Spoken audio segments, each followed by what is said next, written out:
Okay, so a few days ago, the CEO of Xbox, Asha Indian girl, don't know her last name, she announced that Xbox is having 3,200 layoffs. And so the first round of layoffs, half of them happened this past week. And among those layoffs included a 37-year veteran behind Xbox backwards compatibility. So they're laying off the Americans, they're laying off the patriots, they are laying off the veterans. Kevin LaChapelle, who until this week served as the vice president of Xbox platform, took to LinkedIn to confirm he's been laid off as a part of Microsoft's widespread restructuring. I'll add my name to the list of people who were laid off today at Xbox, he wrote. This ends my 37 years at Microsoft. Think about that, chat. Think about it. 37 years at Microsoft. I've worked in many different parts of the company, and I will say my fondest memories are of leading the team of very talented engineers who built the Xbox backwards compatibility program. Sitting in the auditorium when Phil announced the program at E3 2015 was incredible. The audience's reaction was unbelievable. I followed that with leading the team who created our cloud gaming product. I'm a firm believer that all entertainment will eventually become streamed to you wherever you are. I look forward to watching how Xbox evolves going forward, and I wish the team nothing but the best. And so, this is just about the backwards compatibility program, the cloud service. And so earlier this week, it was reported that 60 to 70 developers at Obsidian had been laid off as well, and a large portion of ID Software's coders are also gone. So there's a lot of people who look at this and they say, okay, well, here's Asha Sharma, the CEO of Xbox, and it's a good thing that people are being laid off because you're getting rid of the employees who do no work, basically, right, adult daycares. A lot of tech companies have become adult daycares for women. But no, like they're laying off 37-year-old veterans like Kevin LaChapelle, who contributed and actually did something for the company. And so Asha had a long post here.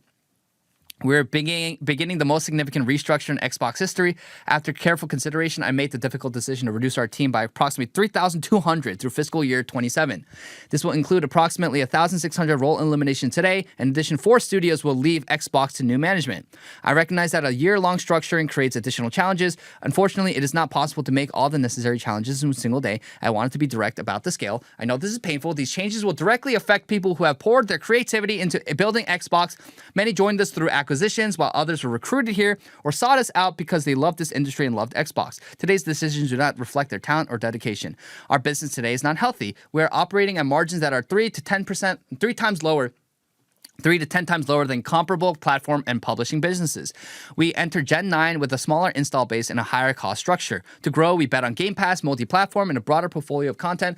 While those businesses have created meaningful value, they did not grow at the pace we expected. As that happened, our core business weakened, and we added more teams, more investment, and more time, hoping for a better outcome. And now the industry is facing the most severe hardware crisis in its history. You must reset Xbox.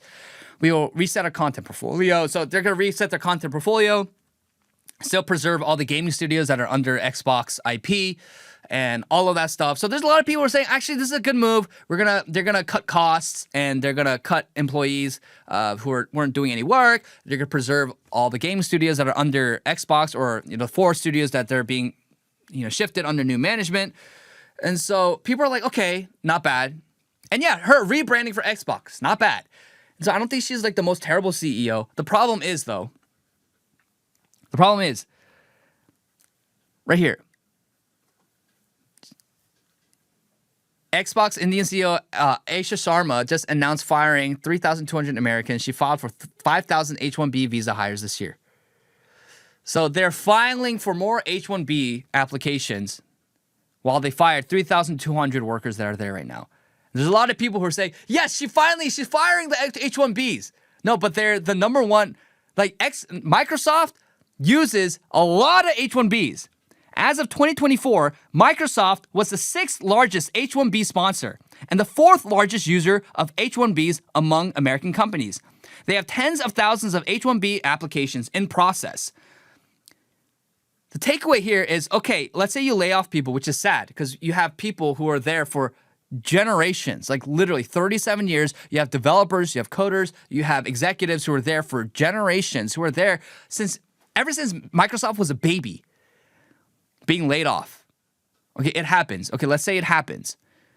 But then anyone who engages in layoffs, any company, any tech company that engages in layoffs should not ever hire H-1Bs to replace them.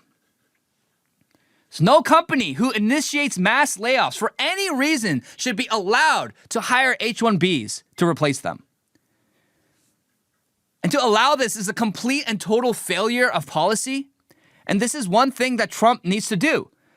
One way that Trump can get around and mitigate the birthright citizenship ruling by the Supreme Court is to have a policy where you say, okay, any company that lays off American workers for any reason, they are not eligible at all to file for any sort of H-1B application. Because what is happening is companies are undercutting American workers to replace them with cheap foreign labor. That is unacceptable. That is suicidal. That is literally civilizational suicide to allow that. Oh, it's just a free market at work. Okay, the free market, if it results in the destruction of your country, I don't want it. And of course, we're very clear. We're not communists here. We believe in the free market, but there are limits. As with everything, there are limits. And to have a policy that says, okay, we're going to protect American workers first over foreign workers, that is literally just common sense policy. And that's what Trump has to do. That's what Trump has to do. So it's sad. If you're someone who wants to work in the gaming space, and if you're a developer, if you're an engineer who wants to work for Xbox, it's bleak. A lot of gaming consoles and gaming studios are losing money. It is not looking the greatest and the brightest. And unfortunately, what they do is they just replace you with cheap foreign labor, with workers from India who have fake degrees and fake accreditations. So, yeah, it's sad. And all of this restructure, Asha Sharma, it won't matter at the end of the day. You just have to make good games. Just make good games. A lot of people say this is a win for anti-woke gamers. I don't think it is. We have to see. We'll have to see. But right now, as we saw with Halo and Xbox, they were very gay this past Pride Month. They were very gay. So, enough with the woke messaging. Enough with the pride pandering, the gay pandering, and the Black Lives Matter pandering. You cut that out of your games, and people will come back. And you create good games that gamers enjoy. That's all that matters. Like, restructuring doesn't matter. You can do all the restructuring you want. You can do all the firing and all the layoffs. You can hire H-1Bs. All of that won't matter unless you make good games. And who made the best games in the past 2 decades, the past 3 decades? Right now, it's... Unfortunately, well, not unfortunately, but the reality is it is East Asian gaming studios like China and Japan and Korea making the best games right now. But traditionally, before East Asia came into the fold, it was American companies, it was American engineers, American developers, American nerds, American patriot chuds who are making the best games. And when you make the best games, it will be profitable. You don't have to worry about profit. Just make good games. Stop being so overtly woke. Most people hate and are sick of the woke messaging and shoving it down our throats. Stop it.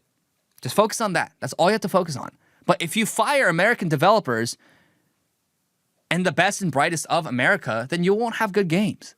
Why do you think the quality of Microsoft Windows, Microsoft products and software, hardware, Xbox games have gone down dramatically in the past 10 years? It's because American workers, American developers were all replaced by H-1Bs who have no creativity, who come from a culture of scammery and thievery.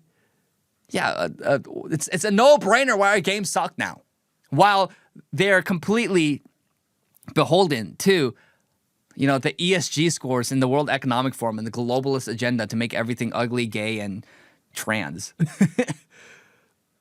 So that's really the takeaway. That's really the takeaway.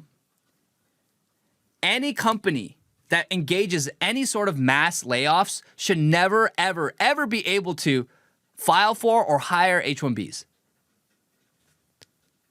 That is a matter of civilizational survival, and that is only what is good and right for the American worker. Because there are story after story after story after story of good, hardworking American workers. I know someone on my team whose father was laid off after 3 decades of working at a company who's laid off and replaced by an H-1B. This is not right for the American people. This is not right to the American worker. And what results is, you pay them less, but what results is a worse product and a worse service. No more H-1Bs. Any company that hires or fires people for any reason should never be able to hire a single H-1B to replace them. Either you fire them and you live with the consequences of firing your employees, or you keep your workers employed, especially the loyal ones who's been working for you for generations.